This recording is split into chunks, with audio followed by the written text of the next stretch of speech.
කී පාරක් කිව්වට කසන්න එපා කියලා. ඉන්ෆෙක්ට් එයි. මුළු පවුලම ඇවිල්ලා මෙතන. කී පාරක් කියන්නද? එක වෙලාවකට එක්කෙනෙකුට විතරයි එන්න පුළුවන් කියලා. යන්න මෙතනින්. දැන් යන්න. අහන්නෙම නෑ. ලීඩර් රිස්ක් කරන්නේ කොහොමද? මේ බලන්න. මුළු කකුලම කඩාගන්නේ. ඔච්චර වේගෙන් මොකට යනවද මන්දා? ජීවිතේ වැඩක් නැද්ද?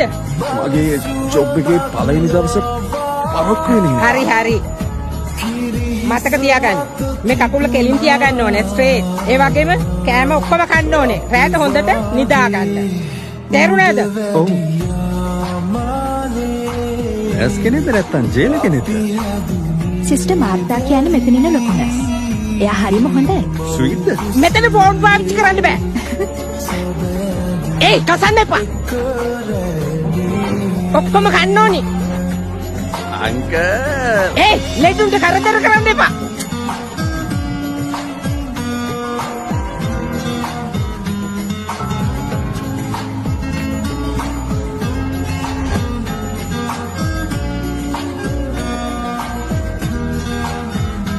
අම්මට කතා කරලා එන්න කියන්නේ නැත්තේ ඇයි? හෙට එන්න කියන්නේ. මට කියන්න බෑ. අම්මා වෙන නගරක තනියම ඉන්නේ. එයා දැනගත්තොත් මට මෙහෙම වෙලා කියලා. හරි හරි. නිදා ගන්න. පොඩි කාලේ මම ලෙඩ වුණාම අම්මගේ අතින්ම හදපු ස්පෙෂල් කිච්ඩි එකක් කවනවා. අම්මා අතින් හදපු කිච්ඩි එක බෙහෙත් වගේ වැඩ කරනවා. හරි දැන් නිදාගන්නකෝ.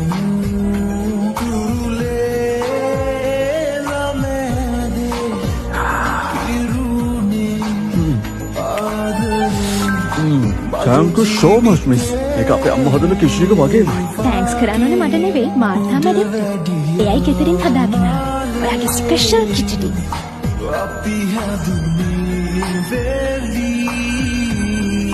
ඒත් ඇයි මාර්තා මැඩම් මෙච්චර සැරදාන්නේ? ඒක තමයි වැඩේ. අපි නර්ස්ලා සැර කරනවා දකිනවා. ඒ වචන පිටිපස්සේ තියෙන සැලකිල්ල කාටවත් පේන්නේ නැහැ. එතකොට අපේ මාර්තා මැඩම් එයාගේ හැටි එහෙම. වචන සැරයි ඒ හදවත ගොඩක් හොඳයි. ඔක්කොම කන්න ඕනේ.